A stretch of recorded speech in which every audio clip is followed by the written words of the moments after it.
नमस्कार दोस्तों, स्वागत है आपका अपने यूट्यूब चैनल ISPSS अकेडमी में।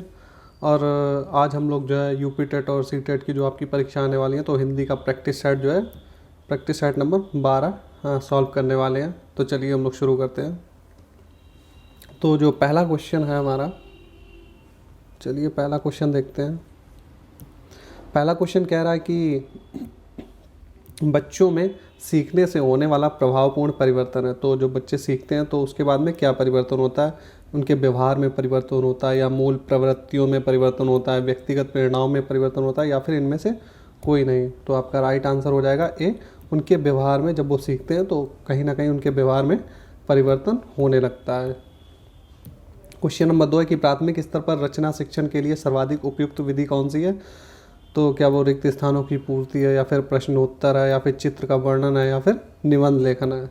तो प्राथमिक स्तर पर जो शिक्षण की सर्वाधिक उपयुक्त विधि है तो वो है चित्र वर्णन, चित्रों का वर्णन। तो हम लोग जो बच्चे होते हैं उनकी किताबों में देखते हैं कई चित्रों के माध्यम से बच्चों को सिखाया जाता है। क्वेश्चन नंबर 3 कह रहा है कि भारतीय बालक को भाषा सीखनी होती है। तो कौन कौन सी, देखिए ऑप्शन ए है कि मातृभाषा या फिर क्षेत्रीय भाषा, बी अंग्रेजी भाषा, या फिर सी हिंदी क्षेत्र की भाषा, या फिर ये सभी।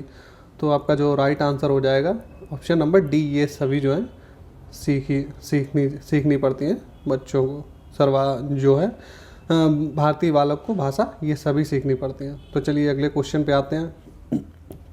अगला क्वेश्चन है कि बालोद्यान पद्धति के प्रवर्तक कौन है।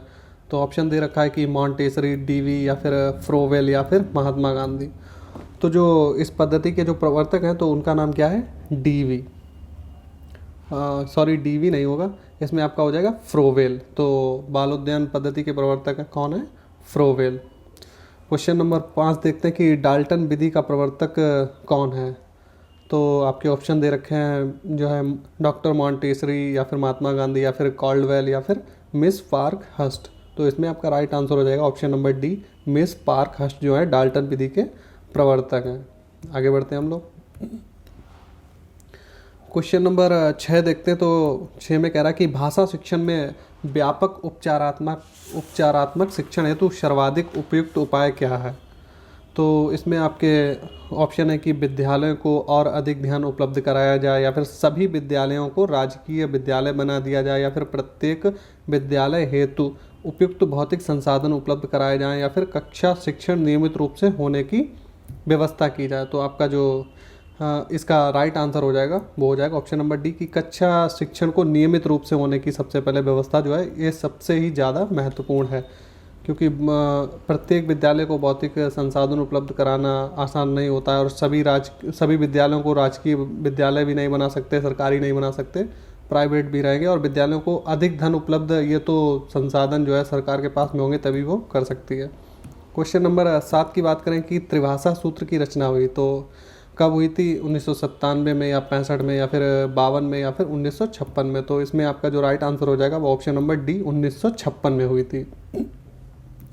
क्वेश्चन नंबर 8 देखते हैं कि कक्षा में किसी वस्तु का वास्तविक स्वरूप चित्र द्वारा स्पष्ट किया जाना संभव न होने की स्थिति में प्रयोग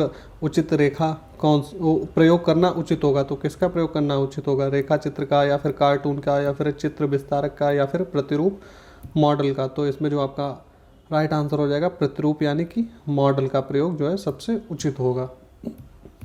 क्वेश्चन नंबर 9 देखते हैं कि किसके अनुसार मूल्यांकन वह प्रक्रिया है जिसके द्वारा अध्यापक व छात्र इस बात का निर्णय करते हैं कि शिक्षण के लक्ष्यों को प्राप्त किया जा रहा है या फिर नहीं। तो ये जो है किसके मूल्यांकन की प्रक्रिया है, तो क्या वो कॉनवेग किया, या फिर ब्लूम किया, या फिर एडम्स की, या फिर इनमें से कोई नहीं। तो इसमें जो आपका राइट आंसर हो जाएगा वो है कॉनवेग के। तो क्वेश्चन नंबर 10 देखते हैं कि हिंदी भाषा के मौखिक व्यवहार में शब्दों के शुद्ध उच्चारण निर्भर करते हैं। तो शब्दों के जो शुद्ध उच्चारण किन बातों पर निर्भर करते हैं, बोलने के बल पर, या फिर बोलने के सुर पर, या फिर बोलने के अनुतान पर, या फिर इन सभी में। तो आपका जो राइट आंसर हो जाएगा इन सभी से ही जो है शुद्ध उच्चारण निर्भर करते हैं। क्वेश्चन नंबर 11 देखते हैं हम लोग। तो क्वेश्चन नंबर 11 में कह रहा है कि एक समावेशी कक्षा में भाषा शिक्षण की समस्या है। तो ऑप्शन आपके दिए हैं कि क्या समस्या है, उपयुक्त भाषा परिवेश का निर्माण ना हो पाना, या फिर उपयुक्त पाठ्य सामग्री का अभाव, या फिर हो जाता है कि विद्यार्थियों की योग्यता में भिन्नता, या फिर विद्यार्थियों में असमान रुचि का होना। तो इसमें जो आपका राइट आंसर हो जाएगा वो हो जाएगा ऑप्शन नंबर ए, उपयुक्त भाषा परिवेश का निर्माण ना होना जो है भाषा शिक्षण की सबसे मुख्य समस्या है। क्वेश्चन नंबर 12 देखते हैं हम लोग। तो क्वेश्चन नंबर 12 कह रहा है कि व्याकरण शिक्षण का भेद यानी कि प्रकार हैं, औपचारिक व्याकरण पाठ या फिर व्यावहारिक पाठ, प्रासंगिक व्याकरण पाठ, या फिर ये सभी। तो इसमें जो आपका राइट आंसर हो जाएगा डी, ये सभी। 13 कह रहा है कि व्यवहार में, देखिए रिक्त स्थान दिया हुआ है कि इनमें से किसके व्यवहार में संशोधन करने की प्रक्रिया है। तो इनमें से किस चीज़ से व्यवहार में संशोधन किया जा सकता है। तो ऑप्शन है कि भाषा, या फिर मातृभाषा, अधिग्रहण, या फिर पढ़ना। तो आपका जो राइट आंसर हो जाएगा सी, अधिग्रहण जो है व्यवहार में संशोधन करने की प्रक्रिया है। क्वेश्चन नंबर 14 पे आते हैं। तो क्वेश्चन नंबर 14 कह रहा है कि निम्न में मातृभाषा शिक्षण का ज्ञानात्मक उद्देश्य नहीं है। तो ज्ञानात्मक उद्देश्य इनमें से कौन सा नहीं है, हम लोग को देखना है। ए, भाषिक तत्वों का समुचित ज्ञान प्राप्त करना, बी, विषय वस्तु का ज्ञान प्राप्त करना, सी, उच्चारण का ज्ञान प्राप्त करना, या फिर डी, रचना कार्य के विभिन्न रूपों का ज्ञान प्राप्त करना। तो इसमें जो आपका राइट आंसर हो जाएगा वो हो जाएगा ऑप्शन नंबर सी, यानी कि उच्चारण का ज्ञान प्राप्त करना जो है वो ज्ञान शिक्षण का ज्ञानात्मक जो है उद्देश्य नहीं है। क्वेश्चन नंबर 15 देखते हैं। तो क्वेश्चन नंबर 15 कह रहा है कि त्रिभाषा सूत्र में उच्च प्राथमिक स्तर पर किस भाषा के शिक्षण को प्राथमिकता दी जाती है। तो इसमें कि मातृभाषा को, अंग्रेजी को, विदेशी को, या फिर संस्कृत को। तो जो आपका राइट आंसर हो जाएगा इसमें मातृभाषा को। तो जो उच्च प्राथमिक स्तर पर जो भाषा होती है वो किसका यूज किया जाता है, मातृभाषा को इसमें प्राथमिकता दी जाती है। आगे बढ़ते हैं। देखिए क्वेश्चन नंबर 16 से लेकर 21 तक जो है वो आपके जो पद्यांश दिया हुआ है इसके द्वारा आपको उत्तर देने हैं। तो चलिए हम लोग पद्यांश को देख लेते हैं।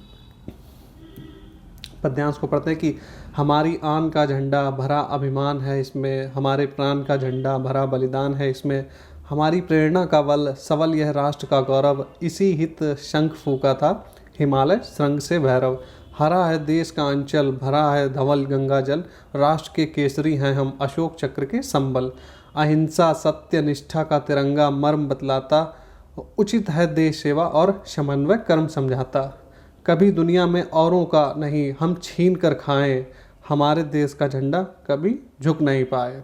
तो ये हमारा जो पद्यांश दिया हुआ है तो इससे हम लोगों को जो है क्वेश्चन करने हैं। तो इसमें पहला 16 नंबर देखते हैं कि कभी दुनिया में औरों का नहीं छीन कर खाए पंक्ति का आशय क्या है, जो हम लोगों की लास्ट में दी गई। तो हम ईमानदारी से जीवन बिताएं, या फिर हम अपने कमाए धन पर संतोष करें, या किसी पर अन्याय ना करें, या फिर दूसरे के धन पर लालची दृष्टि ना रखें। तो आपका इसमें जो आंसर आपका हो जाएगा वो राइट आंसर हो जाएगा बी, क्योंकि इसमें जो है कि हम अपने कमाए धन पर ही संतोष करें, क्योंकि हम लोग जो है किसी औरों का छीन कर नहीं खाएं, और जितना हमारे पास में है उतने से ही हमको संतोष करना चाहिए।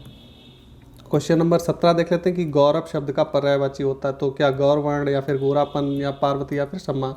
तो गौरव का पर्यायवाची होता है सम्मान। 18 देखते हैं कि राष्ट्रीय झंडा प्रतीक नहीं है, किसका, स्वाभिमान का, आन का, बलिदान का, या फिर अहंकार का। तो चलिए हम लोग आपको पद्यांश दिखा देते हैं। तो झंडे की जो बात आती है चलिए एक बार देख लीजिए आप लोग। तो हमारे में क्या दिखा, झंडे में क्या क्या दिया हुआ है, आन का, अभिमान का, या फिर प्राण का, बलिदान का। ये आपको वर्ड दिए, आन दिया है, अभिमान दिया, या फिर बलिदान दिया है, और प्राण। 4 ऑप्शन, आप 4 पॉइंट दे रखे हैं। अब हम लोग ऑप्शन पे आते हैं। तो ऑप्शन देखते हैं कि स्वाभिमान, देखिए अभिमान दिया हुआ था तो अभिमान जो है स्वाभिमान से रिलेट हो जाएगा, और बलिदान भी दे रखा है, आन भी उसमें दे रखा है। अहंकार शब्द जो है हमारे पद्यांश में नहीं दे रखा है, तो इसमें से किसका प्रतीक नहीं है। तो आपका जो राइट आंसर हो जाएगा डी, अहंकार का। क्वेश्चन नंबर 19 देखते हैं कि झंडे को प्रेरणा का बल किस लिए कहा गया है। तो झंडे को जो प्रेरणा बल है किस लिए कहा गया है। आपके ऑप्शन है कि देशवासियों में प्रेम भाव जगाने के लिए, उन्हें सत्कार्यों की प्रेरणा के कारण, राष्ट्र हित के भावना जगाने के कारण, या फिर हिमालय के शिखर से प्रेरणा के वचन के कारण। तो इसमें आपका राइट आंसर हो जाएगा सी। तो झंडे का जो झंडा में किस चीज़ को प्रेरणा देता है, राष्ट्रहित के भाव में जगाने के लिए। किस तरीके से, मान लीजिए जो हमारा देश का एक झंडा है तिरंगा, तो कहीं ना कहीं वो जो है हमारे पूरे देश का प्रतिनिधित्व करता है, तो ये लोगों में एक राष्ट्र की भावना जगाता है कहीं ना कहीं, तो जिससे लोग जो है एक दूसरे से जो है भेदभाव नहीं होता है कहीं ना कहीं। अगर झंडा बट जाएगा तो कहीं ना कहीं आपस में भेदभाव हो जाएगा, तो आपका ऑप्शन सी बिल्कुल सही हो जाएगा। क्वेश्चन नंबर 20 देखते हैं कि हरा है देश का अंचल। पंक्ति में जो हरा शब्द है किस चीज़ का वाचक है? देश की इसमें ऑप्शन दिए कि देश की समृद्धि का, देश के प्राकृतिक सौंदर्य का, या फिर खेतों की हरियाली का, या फिर राष्ट्रीय गौरव का। तो आपका राइट आंसर हो जाएगा खेतों की हरियाली का प्रतीक है जो हरा जो शब्द दिया गया है। हरा है देश का आंचल, यानी कि खेतों की हरियाली की बात हो रही है इसमें। क्वेश्चन नंबर 21 देखते हैं कि संबल में उपसर्ग है। तो संबल में क्या उपसर्ग है? उपसर्ग जो वर्ड में जो उपसर्ग मतलब जो आगे लगी होती है, प्रत्यय क्या होता है? जो पीछे लगा होता है। तो इसमें आपको ज़्यादा ढूंढना है नहीं, आपका ऑप्शन हो जाएगा बी सा। तो इसमें उपसर्ग हो गई सा। क्वेश्चन नंबर 22 से लेकर 30 आपका गद्यांश दिया हुआ है, जिसके द्वारा आपको जो है प्रश्न ढूंढने हैं। तो चलिए हम लोग एक बार गद्यांश को पढ़ लेते हैं। देखते हैं कि तुम सुबह से रात तक, लिखा है कि तुम सुबह से रात तक अपने आसपास अनेक क्या देखते हो? परिवर्तन देखते हो। ये परिवर्तन तुम्हें कहाँ कहाँ, घर में, विद्यालय, खेल के मैदान में दिखाई देंगे, किसी अन्य स्थान पर भी दिखाई दे सकते हैं। उदाहरण के लिए, तो जो एग्जाम्पल की बात करें तो एग्जाम्पल में देखें उदाहरण के लिए कि तुम्हें कुछ ऐसे परिवर्तन दिखाई देते हैं जैसे मौसम में आकस्मिक परिवर्तन हो गया, वर्षा, पौधों पर फूल आना, बीजों का अंकुरित होना, फलों का पकना, वस्त्रों का सूखना, दिन रात में परिवर्तन हो गया, बर्फ़ का पिघलना हो गया, पानी का भाप बनना, लोहे में जंग लगना हो गया, आतिशबाजी का जलना आदि परिवर्तन से वस्तुओं में विभिन्न प्रकार के प्रत्यावर्तन भी हो सकते हैं। जैसे स्थिति, आकृति, आकार, रंग, अवस्था, तापमान, बनावट तथा संरचना में बदलाव। परिवर्तन का सदैव कोई ना कोई क्या होता है? कारण होता है। तो अब हम लोग क्वेश्चन पे आ जाते हैं। तो उपयुक्त गद्यांश में कौन सा शीर्षक सबसे अधिक उपयुक्त है? परिवर्तन के कारण, या फिर हमारे आसपास होने वाले परिवर्तन, वस्तुओं की आकृति में प्रत्यावर्तन, या फिर विभिन्न प्रकार के प्रत्यावर्तन। तो इसमें आपका आंसर क्या हो जाएगा? तो सब परिवर्तन के कारण की यहाँ पर उपयुक्त गद्यांश में चर्चा हो रही है, जो कि हमने अभी पढ़ा था। क्वेश्चन नंबर 23 देखते हैं कि विद्यालय में प्रयुक्त समास कौन सा है? ऑप्शन ए दीर्घ, या फिर गुण, यण, या फिर वृद्धि। तो विद्यालय में कौन सा समास है? विद्यालय में आपका दीर्घ समास। क्वेश्चन नंबर 24 देखते हैं कि दिन और रात में प्रयुक्त समास है। तो अव्ययी भाव है, या फिर कम धारा है, या फिर द्विगु है, या फिर द्वंद्व है। तो देखिए, जब दो शब्दों के बीच में ये डैश का चिन्ह लग जाता है तो वहाँ पर कौन सा समास होता है? वहाँ पर होता है द्वंद्व समास। क्वेश्चन नंबर 25 देखते हैं। इसमें आपसे दूध का पर्यायवाची पूछा गया कि सलिल है, पेय, नीर, या फिर क्षीर। तो इसमें आपका जो राइट आंसर हो जाएगा डी, क्षीर। देखिए क्वेश्चन नंबर 26 पे आते हैं। क्वेश्चन नंबर 26 कह रहा है कि अचानक घटित होने वाला क्या होता है? अद्वितीय होता है, उपरोक्त होता है, आकस्मिक होता है, या फिर अपरिहार्य होता है। तो ये तो सबको ही पता है कि जब कोई चीज़ अचानक में घटती है तो उसको आकस्मिक भी बोला जाता है। क्वेश्चन नंबर 27 पे आते हैं हम लोग। क्वेश्चन नंबर 27 कह रहा है कि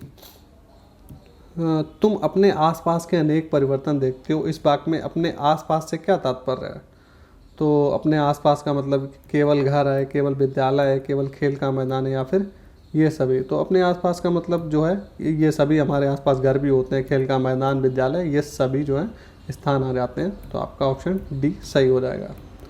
क्वेश्चन नंबर 28 की बात करें कि इस गद्यांश में जिन परिवर्तनों का उल्लेख किया गया है उनमें से ऐसे कारकों को सम्मिलित नहीं किया गया। देखिए, तो आपको ऑप्शन दिए, इनमें से क्या सम्मिलित नहीं किया गया? स्थिति और आकृति, आकार और रंग, या फिर बनावट, या फिर संरचना, या फिर कीमत और मूल्य। तो चलिए हम लोग पद्यांश में देख लेते हैं इनमें से किसको शामिल नहीं किया गया है।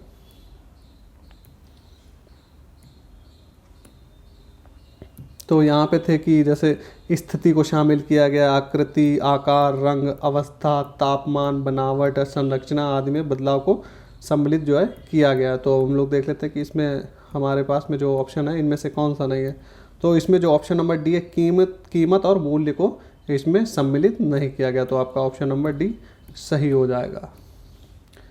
क्वेश्चन नंबर 29 कह रहा है कि परिवर्तन संभव नहीं है, परिवर्तन संभव नहीं है। तो आपके ऑप्शन है कि यदि वह आकस्मिक हो, जब तक उसके लिए कोई भुगतान न किया गया हो, या फिर जब तक उसके लिए कोई कारण ना हो, या फिर जब तक उसकी मांग ना हो। तो चलिए हम लोग गद्यांश में देख लेते हैं कि परिवर्तन संभव नहीं है, तो किस लिए संभव नहीं है।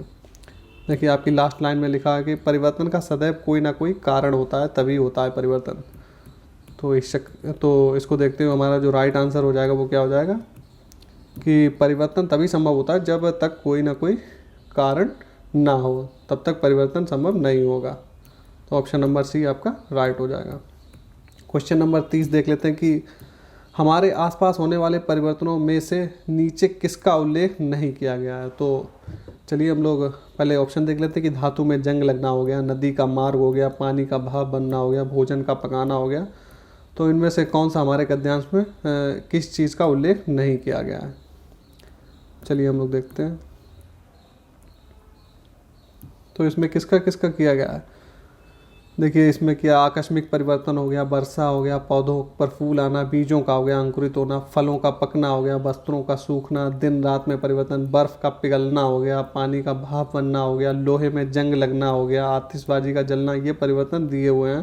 तो अब इनमें से हम लोग देख लेते हैं कौन से हमारा ऑप्शन जो है इनमें नहीं दिया था। तो जो ऑप्शन नंबर बी जो है नदी का मार्ग, इसमें जो है गद्यांश में नहीं दिया हुआ है, तो हमारा ऑप्शन हो जाएगा राइट बी।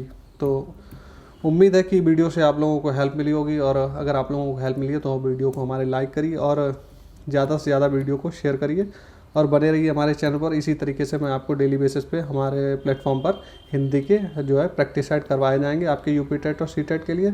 तो अगर हम हमारे चैनल पर पहली बार आए हैं तो हमारे चैनल को सब्सक्राइब कर लीजिए, और चलिए फिर मिलते हैं नेक्स्ट वीडियो में।